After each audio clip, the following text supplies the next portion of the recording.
Bom dia. Muito obrigado pelo convite para participar e compartilhar a minha experiência com vocês. Seria muito interessante se eu pudesse ter um microfone portátil, porque é complicado para mim falar se não tenho. Eu sou uma pessoa real, então eu vou me movimentar no palco. Permita-me uma coisinha, eu vou aclarar. Nos próximos 2 minutos, não vou falar do acesso ao financiamento, não vou falar de bônus, porque, no primeiro lugar, eu penso que todos vocês sabem muito mais disso do que eu. E, em segundo lugar, porque, em muitos casos, os cidadãos não podem emitir bônus e eles não têm acesso ao financiamento sem os permissos da região ou do governo central. Então, eu vou falar de todas as outras coisas que podem ser feitas. Eu vou falar da missão que a gente tem e a minha mensagem é possível ter transformações audaciosas e temos tantas maneiras para fazer isso. E o mais importante é o como podemos fazer elas, não o que. Os gregos, aos gregos encanta falar de outros gregos. Eu vou começar com um famoso, o Pericles, que foi prefeito de Atenas no século V antes de Jesus Cristo. Ele reflexionou acerca da magia das cidades e por que as cidades ainda nesse momento cresciam. A cidade é grande, porque a sua filosofia não é a guerra nem a conquista. A cidade é grande, grandiosa, porque permite que o mundo flua através dela. E a cidade é grande porque brinda para todas as pessoas a oportunidade de desenvolver de forma plena. Então, esses dois aspectos, esses dois últimos aspectos, são os mais importantes. Todos sabemos que estamos num século metropolitano, as cidades crescem cada vez mais, a urbanização, as populações urbanas, é esperado que cheguem a um valor muito alto em 2080. Então, o ponto principal aqui é um crescimento gestionado. Temos muitos desafios que estamos enfrentando. Eu selecionei 8 agentes de mudança, mas isso não é tudo. É só 8 agentes de mudança que eu acho que são os cruciais, os mais importantes. Em primeiro lugar, demografia e o crescimento. Isso significa que quando as nossas cidades crescem, a população também envelhece e, ao mesmo tempo, também se vai renovando. Então, Viena cresceu até 2 milhões e uma boa parte da população tem menos de 30 anos. Então, a crise habitacional é outro problema. Não tem a ver com a disponibilidade, senão também a acessibilidade. Eu escolhi essa imagem que tomei da Turquia para mostrar para vocês que tipo de moradias estão sendo construídas nesse momento. Por alguma razão, não sei como voltar para trás. Me ajudam?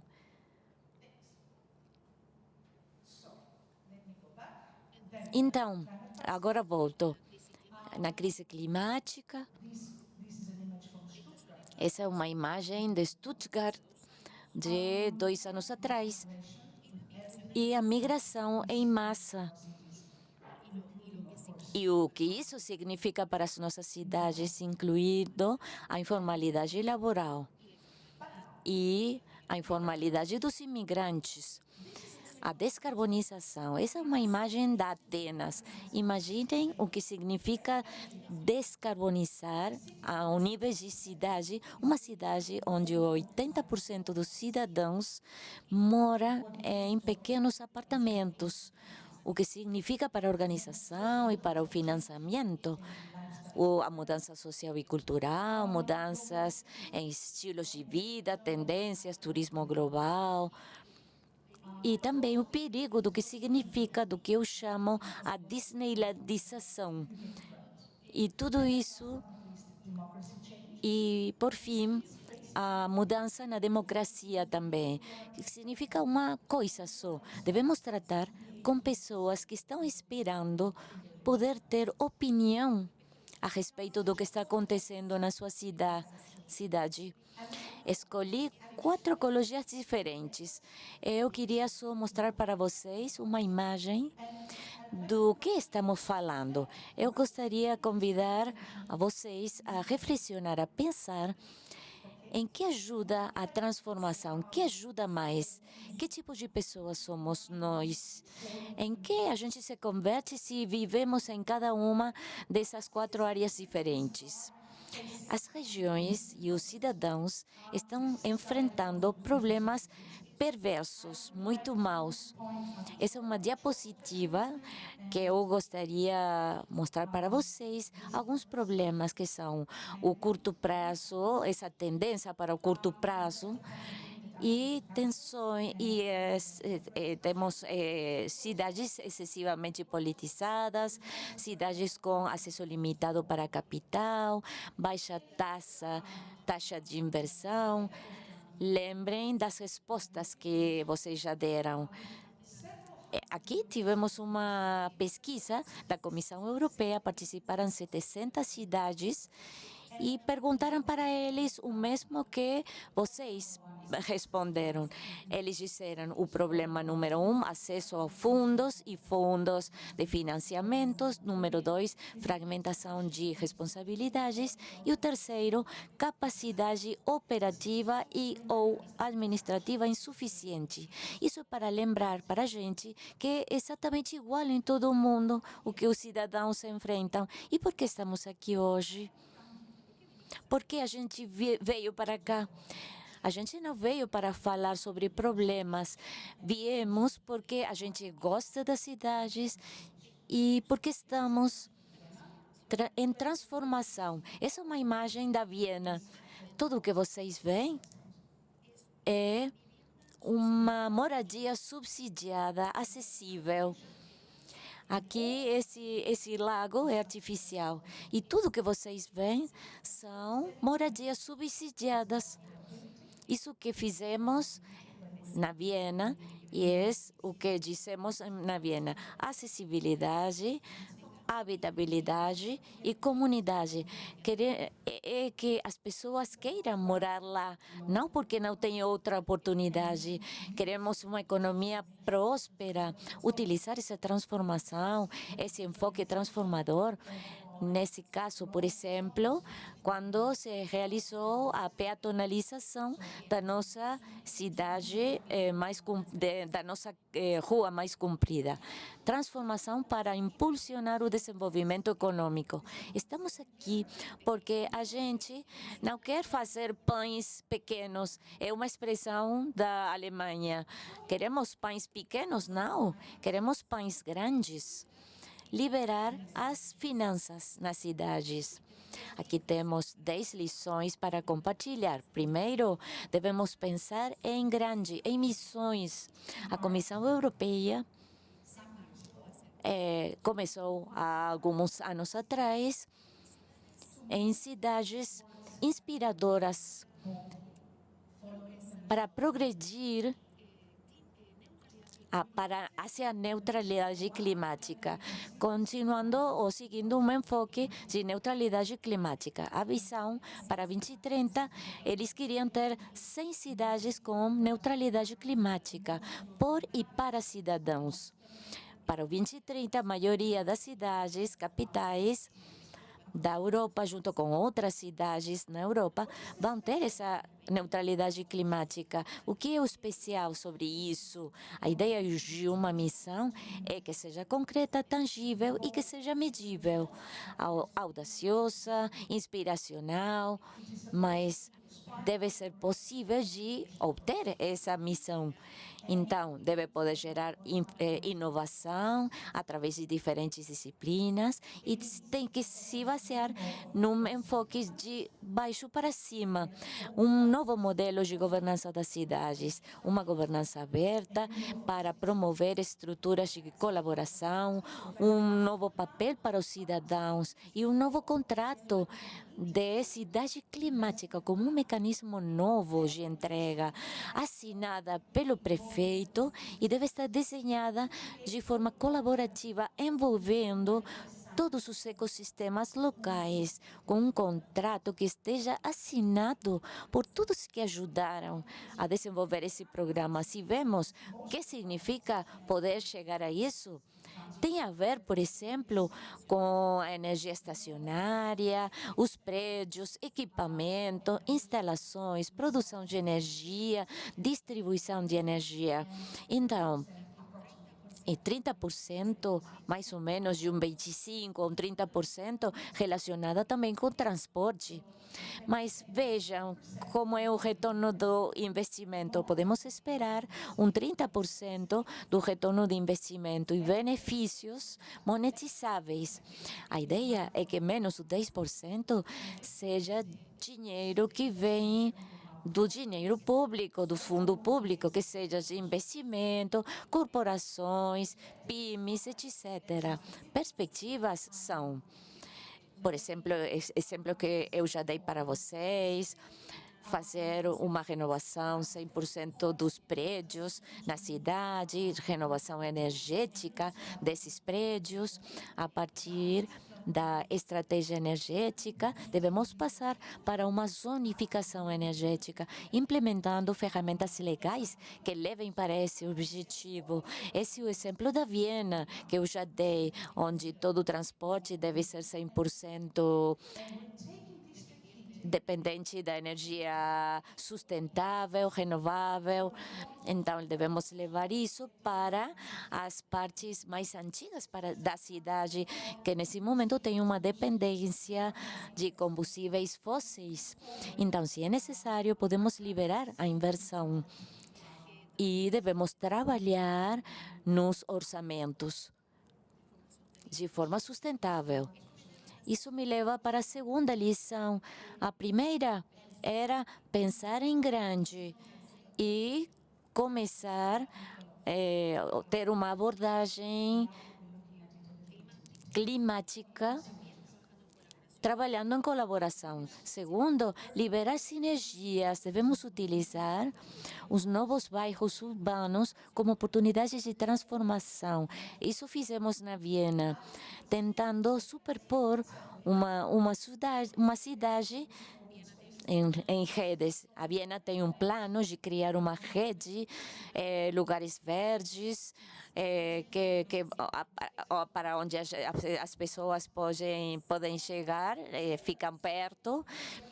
E se você superpõe essa rede com a rede das bicicletas, por exemplo, os caminhos por onde circulam as bicicletas, junto com os bairros urbanos, superpondo esses planos e esses espaços com aqueles que já existiam, o que acontece é que, de repente, o orçamento vai ser gastado só de uma vez para tudo que a gente tem que fazer.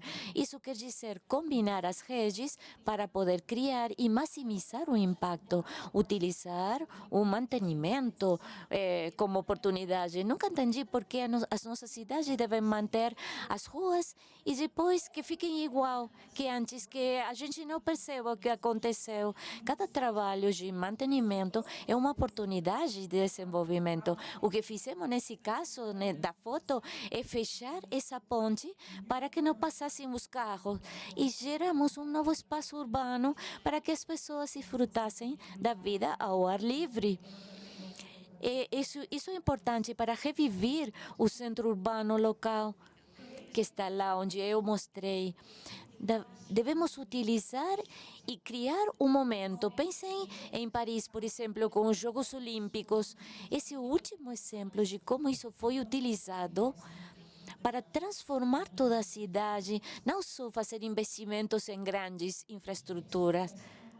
O que me leva à lição número 3, criar e gestionar os ecossistemas locais.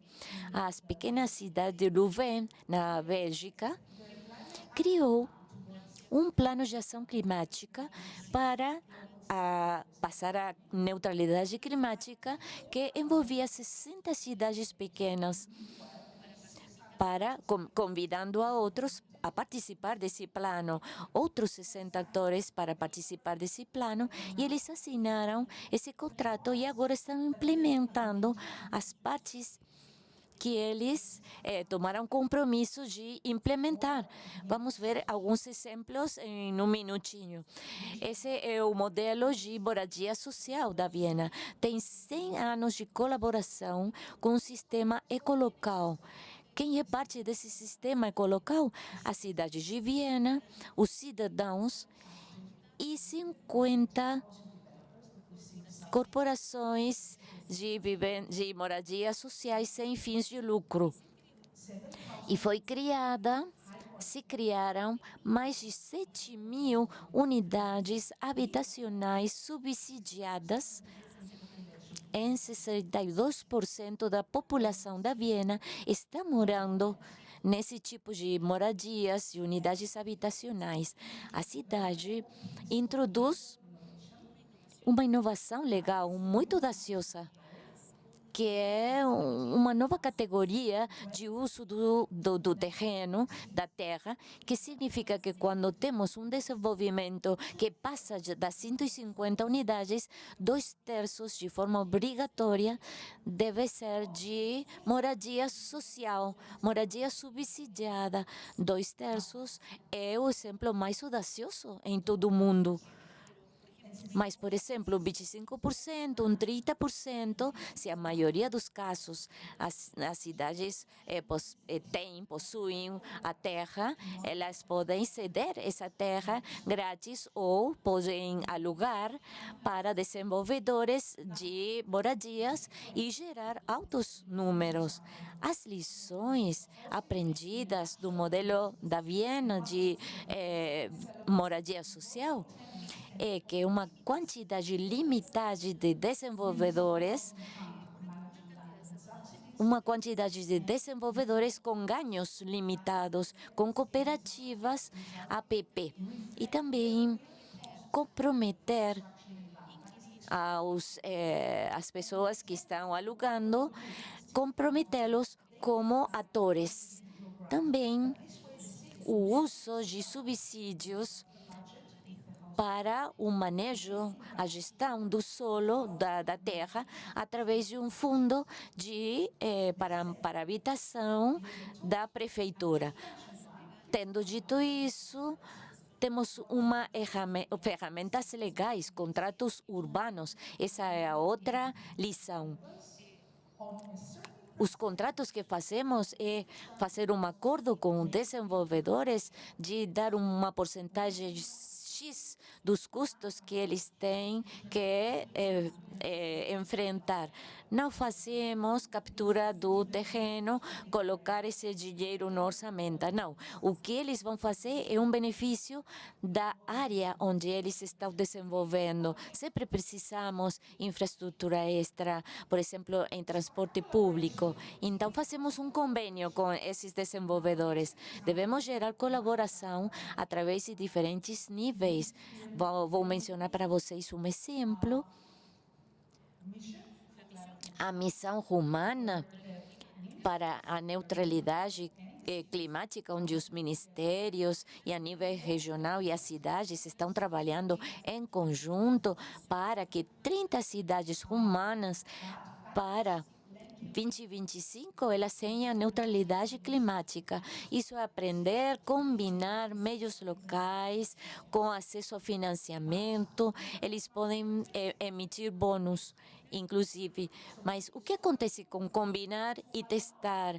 A facilidade da contratação para permitir que novos produtos sejam testados junto com a cidade, devemos fazer isso para logo escolher aqueles que trabalham melhor, que funcionam melhor, têm melhores relações. Isso pode poupar dinheiro e também introduzir inovação. Isso está acontecendo na Grécia, onde temos o governo nacional que dá um desafio para atrair novas soluções para a cidade, para que sejam um banco de testes para ver quais são as que funcionam melhor. Isso me leva ao que fizemos na Viena, aquilo que eu gosto mais, tem a ver com associações públicas plurais para poder impulsionar o uso da energia solar. Em 2012, já começamos com o que chamávamos Planos Cidadãos da Energia Solar, organizados pela cidade em termos de direcionamento. Todo mundo pode participar como investidor, com só 50 euros e um máximo de 10.000 euros, com um retorno garantido, uma inversão de 3% por ano. Foi vendido em 2 horas. A gente abriu a plataforma e colapsou. Entretanto, temos mais de 30 e nenhum deles levou 2 dias para se esgotar. Aqui temos outro exemplo de como a gente deve envolver os negócios locais, procurar aliados, parceiros locais. Vocês veem essa rua em 2 momentos diferentes. 50% do custo foi coberto pelas raízes locais. Não porque eles deviam fazer isso, senão porque eles queriam. Fizemos um debate nessa área. Para eles é um melhoramento dos seus, das coisas que eles possuem. Então, eles vieram para a cidade e eles disseram: a gente gostaria de fazer investimento e cobrir a metade dos custos se vocês priorizam esse projeto. E geramos um esquema, tínhamos mais de 15 projetos que estavam se aplicando, se envolver em negócios locais. Às vezes só permitir para eles fazer coisas. Vemos na foto de embaixo, não sei se vocês podem ver, essa era uma rua da cidade que se converteu num espaço compartilhado. As pessoas dos negócios locais queriam pôr bonita, colocar bonita essa parte com jardins, e todos os negócios locais queriam por muito bonita seu lugar, e a gente permitiu que eles fizessem isso. Esse é o Danúbio, e tudo isso que vocês veem aqui é investimento privado. Isso foi possível porque a cidade renovou esses cais. Então, para que esse investimento local possa ser feito, eles começaram com 2 pioneiros. Isso foi quase finalizando o século passado. 25 anos depois, vejam como se vê. É um dos lugares mais bonitos da Viena. Bom, já está concluindo o meu tempo, mas eu estou terminando também. Esse é o número 9, ação impulsionada pelo apoio comunitário. Vocês veem o resultado de um subsídio muito pequeno que foi introduzido pela Viena em 2015. O que significa, basicamente, que qualquer que tenha uma ideia de fazer alguma coisa no seu bairro vai receber 4.000 euros, com o único requisito de ficar aberto para que todo mundo possa usar, ter acesso a esse lugar sem pagar. Tivemos mais de 700 projetos que se implementaram até agora e que estão em toda a cidade. Isso mudou a cidade, mudou os bairros. Isso me leva ao número 10, e eu vou deixar aqui, que é o foco no nível local. E esse é um lugar onde a gente pode combinar tudo que falei numa coisa só: lograr a transformação. Fazer, tem a ver com fazer que as ideias e os planos sejam acionáveis, que possam ser aplicados para poder mudar o rosto dos bairros. Pode ser feito, sim. E essa é a última lição que eu queria compartilhar com vocês. Precisamos de estruturas de governanças. Isso não vem do nada. Precisamos investir. Se é preciso investir, devemos investir. Criar agências locais para a implementação de processos locais. locais. Em Viena, a gente chama de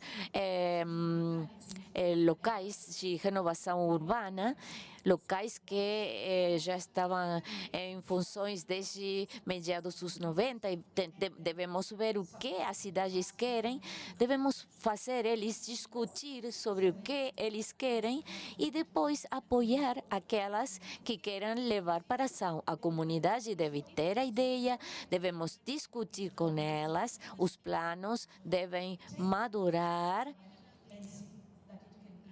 levem elas aos governos locais e vejam se vocês podem implementar essas ideias. Dizendo isso, eu tenho só uma lição mais para compartilhar e muito obrigado. Essa lição que eu quero deixar, isso não gosto muito, mas eu mostro para vocês, tem a ver com a colaboração. Tudo que a gente já falou, nesse momento, nessa palestra, colaboração é a super palavra, porque necessitamos crescer. Se vocês querem que cresça, devem colocar recursos. É como se fosse um jardim. Precisamos de um jardineiro, devemos investir, devemos organizar esse jardim. Isso vai fazer poupar muito, fazer muita economia e gerar muitas economias. Muito obrigado e vamos continuar com a discussão.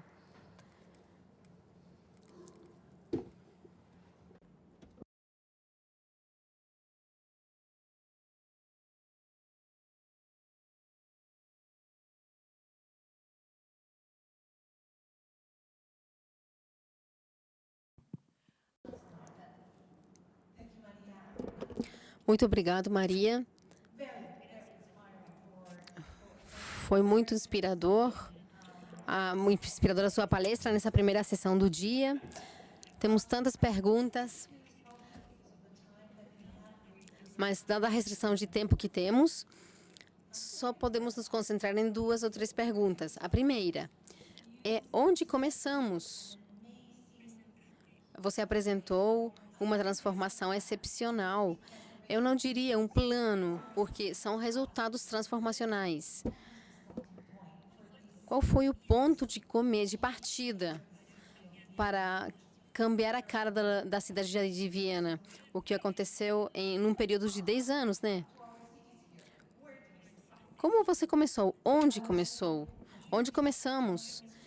Eu diria que o ponto de começo é ter uma visão aplicável. O que fizemos foi ter uma grande discussão, um grande debate. Queremos uma cidade que seja agradável para as crianças, porque queremos que as crianças façam o que nós estamos fazendo aqui e que funcione, que dê certo para eles também. Então, queremos que cresçam num ambiente agradável, com acesso à natureza, que possam brincar com a água. Todas essas coisas a gente também queria para a gente mesmo. Então, a gente traduziu em guias para a transformação urbana. Criamos guias de como redesenhar os espaços públicos, os espaços de estacionamento e também como criar valor. E a gente espalhou isso por toda a cidade. E eu vou explicar 2 coisas que fizemos nesses espaços. A primeira foi categorizar todas as ruas e brindar uma série de designs, vamos chamar de opções, para cada categoria de rua, que seguisse esses guias que acabo de explicar. Então, se vocês vão para Viena e está quente, é impossível que nos parques centrais tenha uma rua que não tenha fontes e que as crianças não estejam brincando na fonte com a água. O segundo que fizemos foi inverter nesse tipo de governança, como já expliquei, para nos assegurar de que não sejam só guias, senão que tenha pessoas nos bairros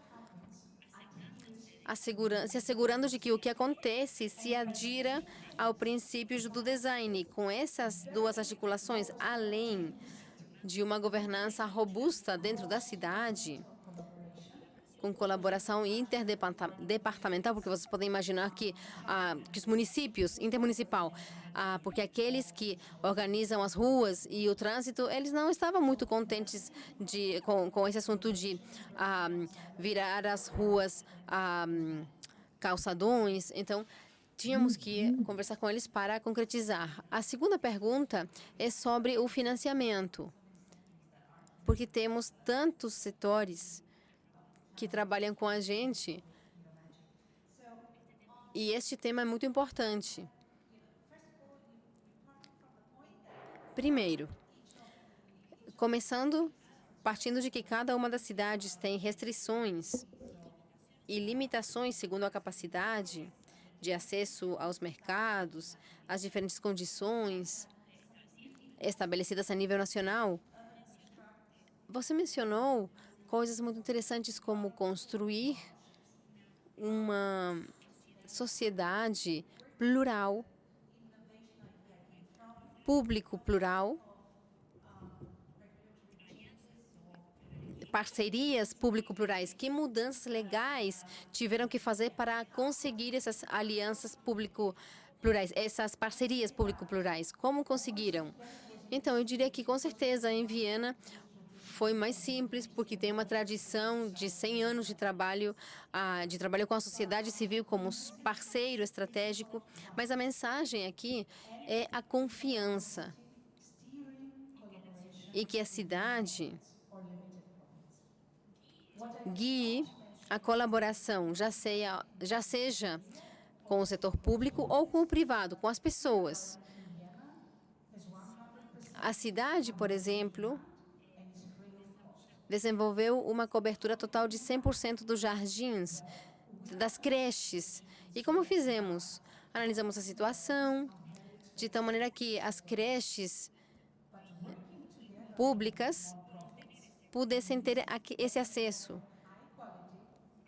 de alta qualidade com baixo custo. Então, a cidade entrou naquela parceria, na que os grupos de padres tiveram a oportunidade, grupos de pais, tiveram a oportunidade de criar as creches para seus filhos. Então, os pais, ou até às vezes grupos de professores participavam disso. Então, este daqui é um enfoque desde a sociedade para desenvolver creches. E a cidade provê os meios, mas também provê o controle e guia, orienta todo o processo. Isso não é da noite para amanhã, levou 10 anos para realizar esse enfoque e para cobrir 100% da demanda, mas isso é possível, podemos concretizá-lo. O governo principal deveria estar focado na confiança, em controlar, em brindar guias e trabalhar sistematicamente em conjunto. Sempre tem um ecossistema no que todas as cidades podem pensar maneiras de ativar e guiar estes processos. E depois acontece a magia. Com menos de 30% do custo. Obrigada, Maria. A última pergunta se relaciona com a participação do setor privado e como Viena voltou um habilitador. Você nos mostrou imagens maravilhosas sobre como as lojas locais puderam trabalhar na cidade através de agências locais de renovação para contribuir com a visão da transformação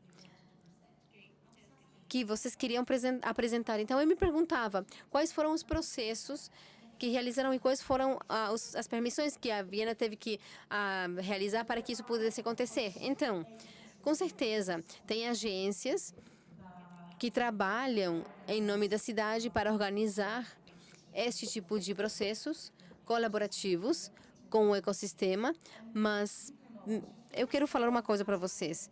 Sempre pode se instalar uma gestão local. Quando eu falo gestão local, estou falando de esquemas sobre planificadores e arquitetos locais, geógrafos locais, trabalhadores sociais, com uma agenda e que eles peguem uma área só em diferentes bairros ao longo de 5 anos e que que sejam, claro, sem receber salário, não lucrativos. A cidade, então, paga algum valor, mas não tem lucro. Vocês ficariam surpresos de ver quantos jovens brilhantes querem participar desses projetos, adoram participar nesses projetos nas cidades, porque também é uma oportunidade para que eles se desenvolvam, para que cresçam profissionalmente. Então, podem aparecer esse tipo de ideias, mas eu posso compartilhar outro assunto. Um dos grandes problemas entre as administrações e os governos e as lojas é a falta de confiança. Eu já experimentei, já aconteceu muitas vezes nas cidades europeias, as lojas têm algumas ideias, eles se aproximam do município e o município joga fora porque falam que não é legal, porque falam quem vai pagar isto? Ou porque simplesmente pensam eu não vou entrar nesse projeto porque pode dar errado e a gente perde oportunidades. Então, eu acho que temos que conversar com os governos para mudar essa mentalidade. E quando uma pessoa se aproximar do município, podemos e temos a oportunidade de brindar para essas pessoas este espaço. E se a gente não fizer e eles se aproximassem igual, a gente tem que escutá-los e temos que pensar em forma de apoiá-los e não simplesmente falar, não, a gente não pode ajudar, sinto muito. Meu melhor exemplo disso é a transformação do canal Danúbio, que a gente mostrou, que eu mostrei para vocês, que era uma área sem nenhum objetivo, a meados dos 90 em Viena, e como eu falei, se transformou totalmente. A cidade só teve uma despesa mínima para facilitar o investimento privado. Renovamos os portos e depois demos, desse jeito, um contrato que habilitava para usar esse espaço público para colocar suas lojas, seus estabelecimentos comerciais. Isso foi tudo que a gente precisou. Trabalhar com o departamento legal e nem tivemos que gastar um tostão nisso. Muito obrigada, Maria. Foi uma grande maneira de começar o dia. Tem nos brindado muita inspiração. Com os nossos colegas, poderíamos te dar um forte aplauso. Verdadeiramente foi maravilhoso te escutar. Muito obrigada.